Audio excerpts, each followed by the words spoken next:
Donc, bonjour à tout le monde. De nouveau, cette session est dédiée au projet ECVAL, un projet européen qui place la reconnaissance des compétences des bénévoles au cours de son action.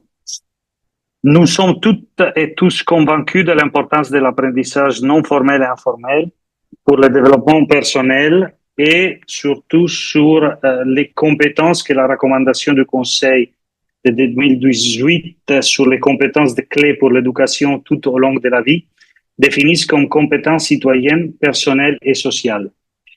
Et on a aussi vu et on a un constat qu'il y a beaucoup d'initiatives locales, mais il manque aussi un cadre commun. Elle reste souvent invisible, non transférable ou difficilement compréhensible. Et c'est pour ça que ce projet ECVAL est né. Le projet ECVAL est un partenariat financé pour l'Erasmus Plus avec cette organisation et voilà. Cette organisation est de 6 pays différents. Donc, on a la plateforme espagnole du volontariat, c'est sûr, de nouveau de l'Espagne, Munster Technology University d'Irlande, les centres européens du volontariat du Belgique, CESVUNET Italie et la Confédération portugaise du volontariat et PSTEST Consulting de la Roumanie. Pendant les projets, on a eu la possibilité d'interviewer 684 personnes, associations, jeunes, évaluateurs, employeurs et bénévoles. Et on a eu la possibilité de valider, analyser les pratiques de validation existantes. Et après, on va discuter, créer une guide, mais aussi 23 normes de qualité pour encadrer les processus de validation. Donc, comme vous voyez ici, on a de nouveau, je répète, la question des constats qui manquaient vraiment un cadre. C'est vrai qu'il y a un cadre commun européen, après on va entrer en détail, mais les différentes pratiques, souvent, ils se connaissent pas et souvent, ils se séparent pas. Donc, il n'y a pas en communication et il y a vraiment la nécessité d'avoir une structure, de générer la confiance aussi sur un processus de validation des connaissances, de l'apprentissage non formel et informel. Et donc, l'objectif du projet, c'était vraiment d'offrir un cadre simple, clair et accessible, favoriser la reconnaissance des compétences bénévoles à l'échelle européenne, mettre à disposition un guide pratique en 6 langues des 6 pays qui étaient et des partenaires qui étaient acteurs de ce projet, et aussi créer un prix européen pour valoriser les bonnes pratiques. Ici, vous voyez aussi l'étape clé du processus. Donc, en mars 2023, on a créé une première version des normes. En août, on a vraiment commencé cette consultation publique et analysé de nouveau les pratiques existantes. En avril 2024, on a fait la première édition du manuel et de la guide. Et en novembre 2024, on a donné les prix européens pour la qualité et la validation des acquis d'apprentissage issus du volontariat. Et enfin, en mars 2025, on a publié la deuxième édition du manuel qui se trouve aussi dans les sites web. Donc, vous pouvez la télécharger après cette conférence. Et on a vu donc, on a dit qu'il y a un cadre politique européen. Bien sûr, il faut toujours rappeler que, en vertu du traité de Lisbonne, les États membres restent souverains en matière d'éducation et de formation, mais il y a toujours une fonction complémentaire de l'Union européenne pour soutenir la coopération entre pays, pour encourager l'échange de bonnes pratiques et surtout pour proposer des outils communs. Depuis plus de 20 ans, les institutions européennes, on est en train de discuter et de construire un cadre progressif pour valoriser l'apprentissage non formel et informel et en particulier celles issues du bénévolat. On va vraiment passer en revue on va mentionner la déclaration de Bologne sur le système d'enseignement supérieur, la stratégie de Lisbonne de 2010 sur l'économie de la connaissance la plus compétitive, les recommandations du Conseil de l'Union européenne de 2012 qui a invité les membres à mettre en place des dispositifs de validation de l'apprentissage non formel et informel d'ici à 2018. La stratégie européenne des compétences de 2020. On a commencé aussi à voir la recommandation sur les micro-certifications de 2022, où on a entamé une discussion sur vraiment des apprentissages courts et comment les valider. On a eu en 2023 l'année européenne des compétences, donc une campagne de sensibilisation à l'importance de se former tout au long de la vie, et on a de nouveau souligné dans cette question-là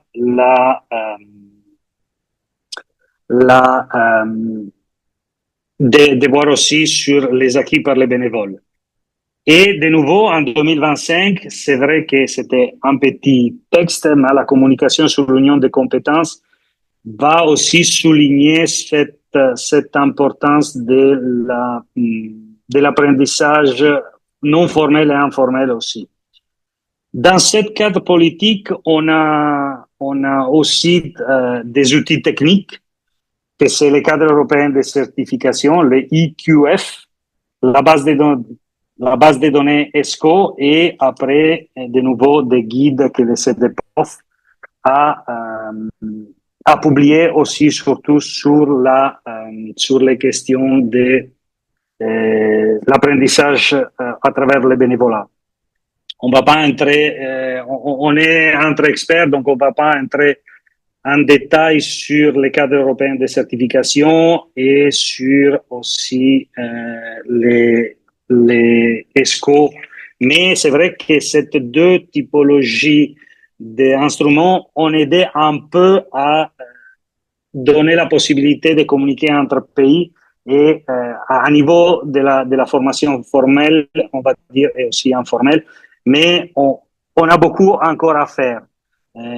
C'est toujours difficile de se faire reconnaître les propres titres des études et aussi sur les questions non formelles et informelles.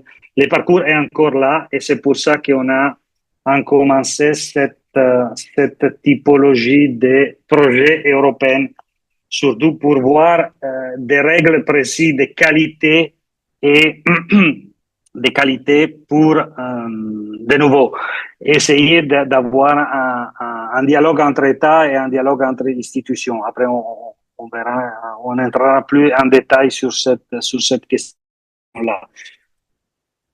Donc, on va maintenant passer sur la question de la validation tout court, et le CEDEPOF, que c'est l'AGC de l'Union européenne pour la formation professionnelle, donne une définition sur la validation de l'apprentissage non formel et informel et un processus de confirmation pour un organisme habilité qu'une personne acquis des savoirs, savoir-faire, informations, valeurs, compétences mesurées par rapport à une norme prédéfinie. On voit déjà des différents éléments, donc un processus, donc c'est pas un one shot, mais c'est vraiment un processus en 4 phases. Et il y a une confirmation par un organisme habilité, donc déjà, et sur des normes prédéfinies. Donc on voit déjà qu'il faut avoir un cadre aussi national pour cette typologie de validation. Donc on a parlé des 4 phases de la validation. On a donc la 4 phases, l'identification, donc c'est le repérage des compétences acquises. C'est plutôt un travail introspectif, mais qui aide aussi, de nouveau, les bénévoles à comprendre ce qu'ils savent faire. Après, il y a une phase de documentation, donc la construction d'un portefeuille de preuves, attestation, production, témoignage.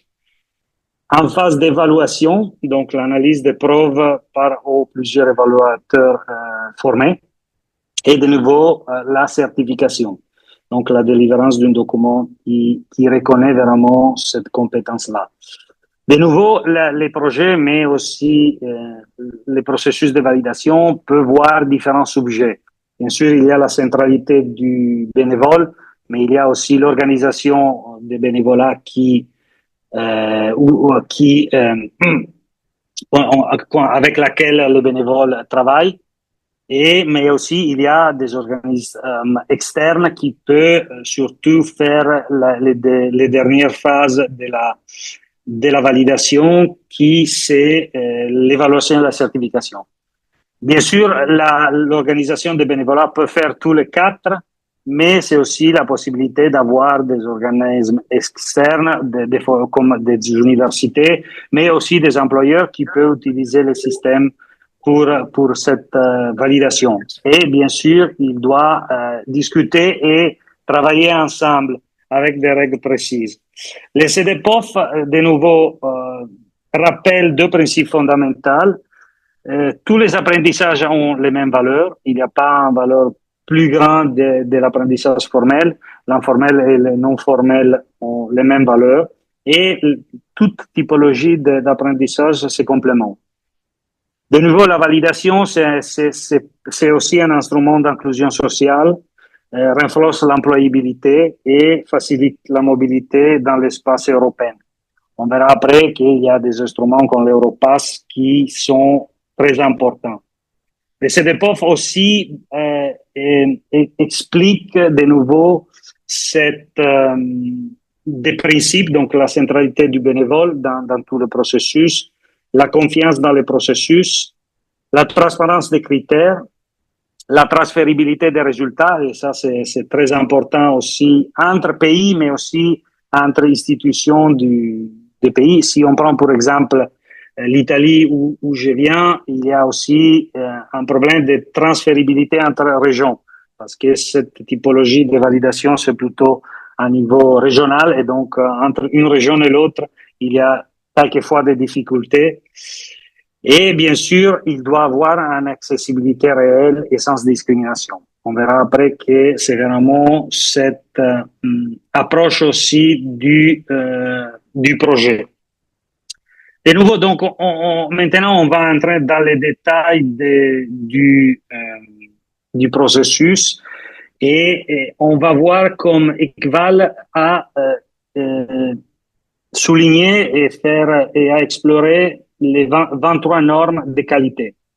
On les a regroupées en 7 normes générales, 6 normes spécifiques correspondantes aux 4 phases du processus de validation. Comme vous voyez dans la présentation, on a la phase d'identification où il y a 4 règles. Après la phase d'évaluation, on a différentes règles, et aussi la documentation, on a 8 et 9. On va entrer, après vous trouvez dans la guide les règles, mais aussi très utile des exemples de bonnes pratiques et aussi des modèles à la fin en annexe que vous pouvez utiliser comme exemple pour respecter cette règle, mais pour vraiment créer un processus de validation très utile et efficace. Donc, les premières normes générales, c'est de nouveau, je répète, la centralité du volontaire, du bénévole. Les processus tiennent compte des besoins, des attentes et des caractéristiques personnelles du bénévole. La deuxième, c'est le processus volontaire, informé et non obligatoire. Donc, le bénévole doit être vraiment informé et sur les objectifs, les méthodes, la durée et les avantages de ce processus de validation. C'est vrai qu'un processus de validation prend beaucoup de temps et beaucoup d'énergie. Donc, c'est très important, c'est vraiment très important voir, excusez-moi que je cherche de voir s'il y a des informations dans la chat. Non, je vois pas. Et donc, c'est très important. Après, il y a aussi l'importance de la visibilité de l'offre de validation. L'organisation doit rendre visible cette possibilité à travers les sites web, à travers vraiment des affiches pour dire qu'il y a cette possibilité de validation. De nouveau, très important aussi la transparence et la fiabilité du processus et donc aussi l'idée d'une pédagogie solide. De nouveau, il faut vraiment avoir clair les objectifs, expliquer vraiment quelles sont les méthodologies et avoir un guide méthodologique structuré. La règle 5, c'est la protection des données. Là, on ne peut pas, comme association, mais aussi comme personne privée, on ne peut pas se dépasser du règlement de RGPD. Donc, il faut surtout faire attention sur le processus de validation parce qu'on verra aussi pour créer les portefeuilles du bénévole, on a vraiment à gérer des informations très délicates et donc il faut les stocker et il faut garantir une protection de cette donnée. On va recevoir quand même la date de naissance, les formations formelles et informelles. On va avoir les CV, donc toutes les expériences qu'il a fait. Et donc, c'est très important déjà, c'est très important respecter la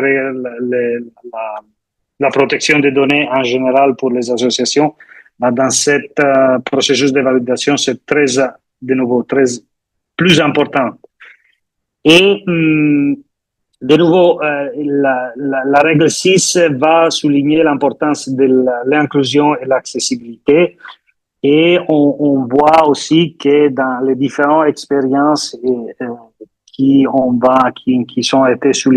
été soulignées dans la guide, on a fait attention aussi à avoir des processus de validation aussi pour les personnes qui ont en situation de handicap, en utilisant la technologie, aussi le langage braille. Et donc, mais aussi là, il y a aussi, on va souligner aussi la possibilité d'avoir un processus de validation flexible et aussi un guide aussi sur les changements qu'on a fait pour garantir l'accessibilité. Chaque organisation doit utiliser on peut utiliser ce modèle-là pour vraiment développer un manuel d'accessibilité. De nouveau, il y a aussi une question d'adaptabilité du modèle et de durabilité. Je crois que ça, c'est très important. Le processus doit être utilisé pendant différentes années, donc c'est pas un one shot, mais c'est vraiment l'idée de réutiliser les processus de validation et donc c'est très important comme norme de qualité et aussi être flexible et ajuster les objectifs. Je crois que plus le processus de validation a des années derrière elle, aussi il va être connu et aussi il y a cette possibilité de dialoguer avec des différents secteurs comme le secteur des employeurs, des compagnies privées, pour vraiment donner de la validité à ce processus. Maintenant, on va de nouveau entrer sur la phase d'identification. Et là, que c'est un rôle très important ici aussi de l'association des bénévoles, parce qu'il y a un rôle clair et là, les règles et les projets vont souligner l'importance d'avoir une personne de référence, un mentorat, pour vraiment aider les bénévoles dans ce processus de réflexion intérieure. Et de nouveau, il va aussi souligner l'importance de la professionnalisation de cet accompagnateur. Et il doit connaître les méthodes de validation, il doit aussi connaître vraiment le processus d'éducation. Je crois que les bénévolats, c'est aussi un processus d'éducation. C'est très important cet aspect d'éducation et donc aussi qui doit gérer les bénévoles doit avoir aussi cet aspect là d'éducateur, mais c'est aussi cet aspect-là de connaître vraiment ce processus de validation qu'il peut donner. De nouveau aussi, il faut voir dans le processus d'identification les différents secteurs où les volontaires et les bénévoles agissent et essayer de analyser et identifier tous les compétences autour de cette expérience de bénévolat. Donc, on peut penser, par exemple, à une volontaire d'un jardin communautaire. Il y a aussi les compétences transférables, comme l'empathie et d'autres choses, mais aussi il y a des compétences techniques et aussi des compétences sur la sensibilisation à l'environnement et à la protection de l'environnement, qui est très important et doit être évalué. Donc, il faut voir vraiment l'expérience des bénévoles comme complexive et voir vraiment soit aussi les aspects très précis du secteur où on travaille, mais aussi soit tous les compétences qui les bénévoles a développées. Et de nouveau aussi dans cette phase-là, mais aussi dans toutes les phases, c'est très important d'avoir un lien avec les cadres nationaux. Et on va ajouter aussi dans les cadres européens dès que possible. On sait que les cadres européens, national, régional, c'est très important aussi pour cette possibilité de transférer de transférer cette compétence dans d'autres formations, mais aussi pour vraiment essayer de dialoguer avec les futurs employeurs et peut-être les futures formations formelles. Donc, c'est très important rester dans le cadre national et surtout maintenant, on est des jeunes et des personnes qui ont voyagé beaucoup et donc c'est très important aussi essayer de voir aussi ce lien avec l'aspect européen et faciliter aussi cette transférabilité sur des différents pays. De nouveau, on sait toujours bien que c'est très difficile, mais cette phase d'identification, c'est aussi on va aussi essayer d'enseigner aux bénévoles comment se présenter et comment identifier cette compétence. Donc, c'est très important. Dans la phase de documentation, on va souligner aussi l'importance, donc la règle 12, la récolte des preuves qui doit être solide et aussi diversifiée.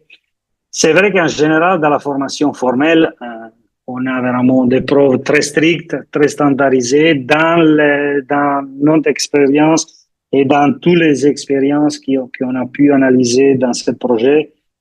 Il y a dans la formation et l'apprentissage non formel et informel une variété de preuves qui doit rester là. Donc, ça veut dire qu'on doit être très flexible, mais aussi dans notre et donc on doit accepter une diversification de preuves, donc attestation, témoignage, photos et tout. Mais ici, on doit vraiment essayer d'avoir des preuves solides. Donc, il faut voir tous les deux, la diversification des preuves, mais aussi des preuves solides. Sur les certificats, on va essayer de nouveau de voir l'importance d'avoir un certificat qui est très reconnu. Donc, on va souligner l'importance d'avoir un certificat où il y a un numéro d'identification précis. On a aussi la question d'avoir dans ce certificat les données personnelles du bénévole, en description vraiment des tâches effectuées, les résultats d'apprentissage, donc connaissances, compétences, l'autonomie, la durée et les périodes de cette expérience de bénévolat et aussi les coordonnées du tuteur, du mentor et aussi de l'institution qui a produit ce certificat. Sur la norme de qualité 14, de nouveau, la guide d'évaluation prend en compte un large éventail de preuves. Et de nouveau, aussi, la 15 et la 16, ils vont voir aussi l'importance de respecter les normes d'assurance de qualité propres du secteur concerné. Donc, ça veut dire que vraiment, et aussi l'évaluateur externe doit être qualifié, mais aussi doit être expert dans la domaine correspondant où on va évaluer. Et aussi, de nouveau, il faut avoir les mêmes règles d'évaluation comme pour l'interne, comme pour l'externe. Je prends pour exemple, si quelqu'un va faire du bénévolat dans une food bank et il va utiliser des logiciels et elle veut évaluer toute la question de l'analyse et du cadre de l'expérience sur la logistique et de la gestion du magasin. De nouveau, l'analyse et la validation doivent avoir les mêmes niveaux de respect des normes et les mêmes types d'évaluation qui ont fait comme quelqu'un qui a fait une expérience à l'externe ou une expérience formelle ou dans un centre de formation professionnelle. Je crois que là, c'est vraiment aussi cette typologie de normes sur l'évaluation doit vraiment être respectée, mais il faut se focaliser et il faut faire très attention. Et c'est aussi une question de transférabilité du secteur de la validation et du certificat. Donc, soit aussi qui va évaluer doit être qualifié sur cette typologie de compétences, mais aussi doit avoir le même niveau d'attention qui normalement il va donner à des expériences formelles et des expériences faites, par exemple, dans un employeur. Et donc, de nouveau, la norme de qualité 19 va dire de nouveau, vraiment aussi, les normes appliquées doivent être équivalentes à celles d'autres formes d'apprentissage. Et ça, il faut faire vraiment attention. Et, de nouveau, il faut avoir la norme de qualité 21, il va dire aussi d'avoir des critères prédéfinis de réussite et aussi, de nouveau, sur la question de transparence, il faut vraiment expliquer aussi aux bénévoles, à l'institution et à les différentes institutions cette grille d'évaluation pour comprendre et faire comprendre aussi aux bénévoles quel type de preuve doit chercher et pourquoi il a passé l'évaluation ou pourquoi pas il a passé cette évaluation. Donc, la grille d'évaluation doit être établie et doit être établie en avance. La norme 22, il va aussi voir aussi cet aspect de la validation du bénévolat qui est emprunté sur l'employabilité. Cet aspect-là, bien sûr, il y a toujours l'aspect de gratuité, il y a toujours l'aspect du bénévolat qui est fait pour aider les autres, pour aider la société, pour changer la société, et reste toujours très important et l'aspect principal pourquoi on fait du bénévolat. Mais il y a aussi cette opportunité que le bénévolat, on voit aussi sur différents secteurs, que le bénévolat vient aussi utiliser pour la section pour sélectionner les personnels. Et c'est très important aussi cette typologie de validation et la norme va vraiment, de qualité 22, va vraiment essayer de dire que dans cette spécificité d'évaluation sur l'employabilité du bénévole, il faut aussi voir la motivation, l'autonomie, le sens de responsabilité. Il y a, c'est vrai,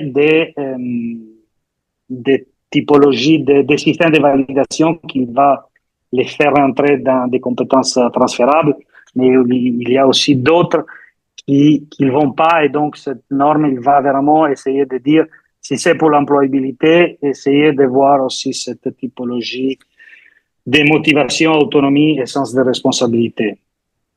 Et pour finir, la norme 23 dit que la certification résultant de l'évaluation doit être conforme aux standards du secteur concerné.